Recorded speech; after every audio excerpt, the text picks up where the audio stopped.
পালাই যাওয়া মানে কি? আমি তো এখনো ময়দানে আছি, আমি বিভিন্ন অনুষ্ঠানে যাচ্ছি, আমি পেশেন্ট দেখছি। সুতরাং আমি তো আর চোর না, আমি তো তাদের মতো বাটপার না।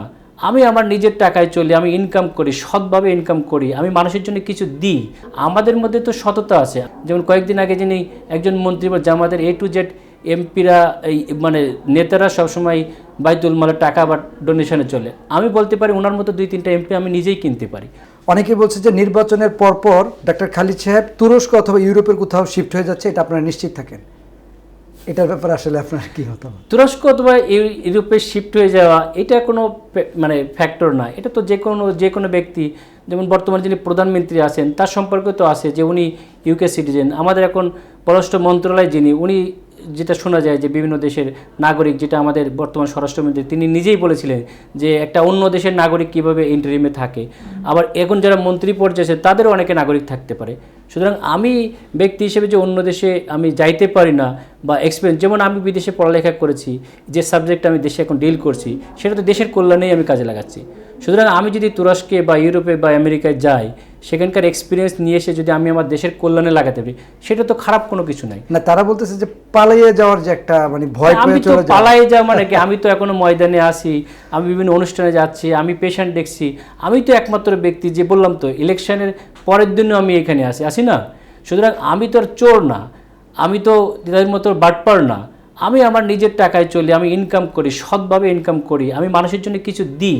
সুতরাং আমার বিদেশে যাওয়া আর না যাওয়া, আর গেলে তো আমি সেই পরের দিনই ফ্লাইটে চলে যেতাম। এখন তো অলরেডি 3 মাস পার হয়ে গেছে। সুতরাং এখন তো আর কোশ্চেন আছে, কারণ আমাদের মধ্যে তো সততা আছে। আমরা কোনো দলীয় টাকায় বা কোনো ব্যক্তি টাকায়, যেমন কয়েকদিন আগে যিনি একজন মন্ত্রী বা জামাতের A to Z এমপিরা, এই মানে নেতারা সবসময় বাইতুল মালের টাকা বা ডোনেশনে চলে। আমি বলতে পারি ওনার মতো 2-3টা এমপি আমি নিজেই কিনতে পারি।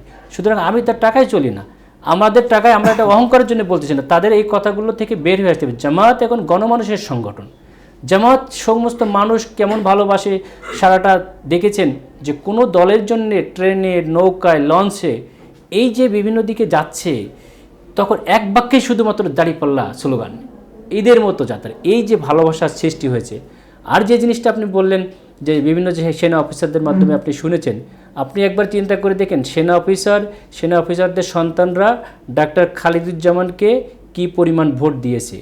এই ভোট গণনা বন্ধ হওয়ার আগে 5-7টা কেন্দ্রের রেজাল্ট এসেছিল, 1328, আর একটা যিনি বর্তমান প্রধানমন্ত্রী এবং দলীয় প্রধান, সেই সেনা ক্যান্টনমেন্টে আমার এগেনস্টে 641 ভোট পেয়েছে।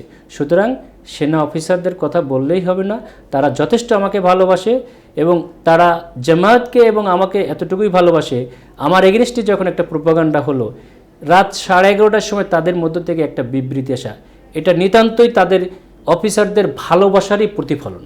তা না হলে রাত্র অফিস টাইম ছাড়া এরকম সময় একটা বিবৃতি দেওয়া যে ইট ওয়াজ সলভড ইস্যু, এটা ডক্টর খালিদুজ্জামান এবং জামায়াত ইসলামীকে ভালোবাসা না থাকলে এটা কখনোই সম্ভবপর ছিল না। এবং সেখানে এত ভোট কাটাকাটি কারচুপির পরেও একটা থানায় আমি 5,500 ভোট একটা প্রধানমন্ত্রীর থেকে বেশি পেয়েছি। সুতরাং সেনা অফিসার 2-1জন সুবিধাবাদী থাকতে পারে, তারা এটা বলতে পারে। এবং আমার যে বিতর্কটা শুরু হয়েছিল এই সুবিধাবাদীদের নিয়েই আমার কথা ছিল, যে আমার দেশের সম্পদ, আমার দেশের অহংকার, আমার সেনাবাহিনীকে কিছু বিতর্কিত সুবিধাবাদী অফিসাররা বিতর্কিত করছে, আমার দেশের ভাবমূর্তি মিলান করছে, সেনাবাহিনীর ভাবমূর্তি মিলান করছে।